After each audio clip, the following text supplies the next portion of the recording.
جو لوگ اللہ پر ایمان لائیں کہیں کہ ہمارا رب اللہ ہے، پھر اس پر جم جائیں، ان پر فرشتوں کا نزول ہوتا ہے، نہ کوئی غم کرو نہ خوف، خوشیاں مناؤ جنت کی جس کا تم سے وعدہ کیا گیا تھا۔ اللہ کی ربوبیت پر اطمینان جب انسان کو ہو جاتا ہے، میرا رب اللہ ہے، ربی اللہ، انسان کے لیے نہ کوئی کھٹکا، نہ کوئی خطرہ، نہ کوئی خوف، نہ کوئی حزن۔ جو کچھ ہو رہا ہے کس کے اذن سے ہو رہا ہے؟ اللہ کے اذن سے۔ اللہ کے اذن کے بغیر پتہ تک نہیں ہلتا۔ یہ کوئی اندھا بہرا مادہ نہیں ہے جس سے مجھے کوئی خوف ہو۔ اندھا بھینسا چلا آ رہا ہو اس سے تو ڈرنے کا ہر انسان کو ڈرنا چاہیے، نہ معلوم کس کو ٹکر مار دے، لیکن نہیں، اس کائنات کو چلانے والا ایک سمیع و بصیر خدا ہے۔ وہ جو میرا دوست ہے، میرا ولی ہے، اللہ ولی الذین آمنوا یخرجہم من الظلمات الی النور، اللہ اہل ایمان کا ولی ہے، ساتھی ہے، پشت پناہ ہے، مددگار ہے، حمایتی ہے۔ بتائیے جسے یقین ہو جائے کہ اللہ میرا مددگار، اللہ میرا محافظ، اللہ میرا پشت پناہ، اللہ میرا حمایتی، اس کے لیے کوئی خوف ہوگا؟ اس سے کوئی ڈر ہوگا؟ میں مثال دیا کرتا ہوں ایک بہت سادہ پنجاب کے دیہات کی۔ تو بڑا چودھری ہے اور کوئی غریب کسان ہے، اس غریب کسان کے جانوروں کو ہر وقت اندیشہ ہوگا چوری کا، کوئی میری بھینس کھول کر نہ لے جائے، کوئی میرا بیل کھول کر نہ لے جائے۔ لیکن جس کے بارے میں یہ سب کو معلوم ہو کہ وہ جو بڑا چودھری ہے وہ اس کا دوست ہے، اس کی بچیا کو کوئی خوف ہوگا؟ اس کی بھینس پر کوئی ہاتھ ڈالے گا؟ اسے کوئی اندیشہ ہوگا؟ نہیں۔ کیوں؟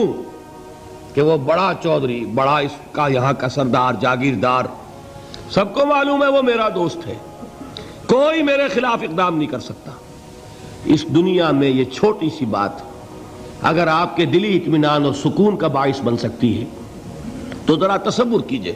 میں لفظ تصور استعمال کروں گا صرف اس لیے کہ اس کا ہم جس کو کہتے ہیں ادراک اور شعور کر نہیں سکتے، اگر کے ساتھ کر سکتے۔ اگر یقین ہو کہ اللہ میرا مددگار اور یقین ہو کہ اللہ ہر آن میرے ساتھ ہے، پھر کوئی خوف، کس کا خوف؟ کوئی شے اللہ سے بالاتر ہے؟ کوئی قوت اس سے زیادہ طاقتور ہے؟ کوئی اس کے ارادے کو بدلنے والا ہے؟ کوئی اس کی مشیت کے آڑے آنے والا ہے؟ یہی بات ہے جو حضور نے فرمائی، یہ ایمان کا حاصل ہے لب لباب، کہ دیکھو اچھی طرح اس بات کو ذہن نشین کر لو، اگر تمام انسان مل کر تمہیں کوئی نقصان پہنچانا چاہے نہیں پہنچا سکتے، مگر جو کچھ اللہ نے لکھ دیا ہو، اور تمام انسان مل کر تمہیں کوئی نفع پہنچانا چاہیں نہیں پہنچا سکتے، مگر وہ شے جو اللہ نے طے کر دی۔ آپ پھر میں کہوں گا ذرا طاری کیجئے، اسے فرض کیجئے، اسے سوچئے، اگر اس حدیث پر ہمارا دل ٹھکا ہوا ہو تو کسی سے ڈر ہوگا؟ یہ مجھے نقصان نہ پہنچا دے، یہ میری رپورٹ خراب نہ کر دے، یہ میری انکریمنٹ نہ رکوا دے، یہ میرا یہ نہ بگاڑ دے، یہ میرے یہ نقصان نہ پہنچا دے۔ اس کا ڈر، اس کا ڈر، اس کا خوف، اس کی خوشامد، اس کے لیے جا کر طرح طرح سے اپنی عزت نفس کو ذلیل کروانا اس کے سامنے، یہ سب کچھ کیوں کرتا ہے انسان؟ جب سمجھتا ہے کہ اس کے ہاتھ میں میرا کوئی نفع ہے، اس کے ہاتھ میں میرے لیے کوئی ضرر ہے، یہ مجھے کوئی گزن پہنچا سکتا ہے، یہ مجھے کوئی نقصان پہنچا سکتا ہے، یہ میرا کوئی کام بنا سکتا ہے، یہ میری کوئی ضرورت پوری کر سکتا ہے، اسی کا نام شرک ہے۔ جہاں آپ نے یہ سمجھا کہ غیر اللہ کے اندر کوئی طاقت موجود ہے، وہی شرک ہے۔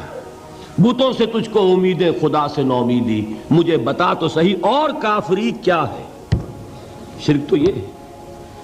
جس پر بھی تمہیں یہ خیال ہے، کلمہ ہے یہ کلمہ سوم، لا حول ولا قوت الا باللہ، ذرا اس پر دل کو کبھی اگر آپ تصور کریں، پھر فرض کریں، دل ٹھک جائے اس پر، کوئی طاقت نہیں۔ یہی بات تھی جو شیخ عبد القادر جیلانی رحمۃ اللہ علیہ نے اپنی وصیت میں اپنے بچے سے کہی.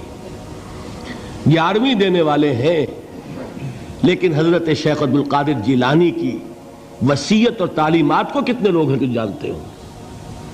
یہ جن مقامات تک پہنچے ہیں وہ کس چیز کی بدولت پہنچے؟ انہوں نے جو پیغام دیا وہ کیا تھا؟ اے میرے بچے، جس طریقے سے قرآن مجید میں حضرت لقمان کی نصیحتیں جو ہے نقل کر دی گئی ہیں، میں یہ عرض کروں گا بالفرض اگر قرآن حضرت عبد القادر جیلانی کے بعد نازل ہوا ہوتا تو شیخ عبد القادر کی یہ نصیحتیں بھی قرآن میں درج ہوتی. اتنی اونچی نصیحتیں ہیں. اے میرے بچے، اس حقیقت کو ذہن نشین کر لے، لا فاعل فی الحقیقت ولا مؤثر الا اللہ. اس کائنات میں نہ کوئی فاعل حقیقی ہے نہ مؤثر حقیقی ہے سوائے اللہ کے. کسی شے میں کوئی تاثیر نہیں اگر اللہ نہ چاہے. آگ جلا نہیں سکتی اگر اللہ نہ چاہے. پانی ڈبو نہیں سکتا اگر اللہ نہ چاہے. زہر ہلاک نہیں کر سکتا اگر اللہ نہ چاہے. کوئی چیز فائدہ نہیں پہنچا سکتی اگر اللہ نہ چاہے. تو در در پہ کیوں سر جھکاتے ہو؟ در در پر کیوں جبیں سائی کرتے ہو؟ سب کے سامنے کیوں ہاتھ پھیلاتے ہو؟ ایک اللہ سے مانگو. ایک اللہ کے سامنے زبین پر اپنی جبین رکھو. لا فاعل فی الحقیقت ولا مؤثر الا اللہ. نظر آتا ہے ہمیں کہ پانی پیاس بجھا دیتا ہے. پیاس بجھانے کی صلاحیت پانی میں نہیں ہے، اللہ کے اذن سے. کھانا بھوک مٹا دیتا ہے. بھوک مٹانے کی صلاحیت کھانے میں نہیں ہے، اذن رب میں ہے. دیکھیے یہی یقین تھا. حضرت موسیٰ علیہ السلام کا واقعہ یاد کیجئے. سامنے سمندر آ گیا ہے. قوم دیکھتی ہے پیچھے کہ گرد و غبار کا طوفان ہے. معلوم ہوا کہ فرعون اپنے لشکر سمیت آ گیا ہے. لشکر جب چلتا تھا تیز رفتاری کے ساتھ تو گرد و غبار کا جو طوفان اٹھتا تھا اس کا تصور کیجئے. اور لمحہ بلمحہ وہ قریب آ رہا ہے. پوری قوم نے کیا کہا؟ اے موسیٰ انا لمدرکون. اے موسیٰ ہم کو پکڑے گئے. قرآن مجید نے تو یہاں وہ باتیں نہیں لکھی ہیں، لیکن تورات میں یہ درج ہے کہ بنی اسرائیل جھگڑنے لگے، دست و گریبان ہو گئے موسیٰ کے ساتھ. موسیٰ ہمیں یہاں مروایا لا کر، اس سے تو ہم ہی بہتر تھے. وہاں کھانے کو ملتا تھا، زندگی تو تھی، بیگار ہم کر رہے تھے، موت تو نہیں تھی. اب جو کچھ ہوگا اس کا تصور کرو، جس طریقے سے ہمارے ٹکڑے اڑائے جائیں گے. تو لڑ رہے ہیں حضرت موسیٰ علیہ السلام سے. یہ تورات کی تفصیل ہے. قرآن میں صرف اتنا آیا ہے، پریشان ہو کر انہوں نے کہا انا لمدرکون. موسیٰ ہم تو پکڑے گئے. اس وقت موسیٰ کا جواب کیا ہے؟ کلا ان معی ربی سیہدین. نہیں، میرے ساتھ میرا رب ہے، وہ راستہ دے گا. بتائیے کہاں راستہ نظر آ رہا ہے؟ یہ ہے ایمان بالغیب. راستہ نظر نہ آئے تب اللہ پر یقین ایمان ہے. جیب میں پیسے ہوں اور تب دل کو اطمینان ہے تو ایمان کس پر ہوا؟ پیسے پر، اللہ پر نہیں.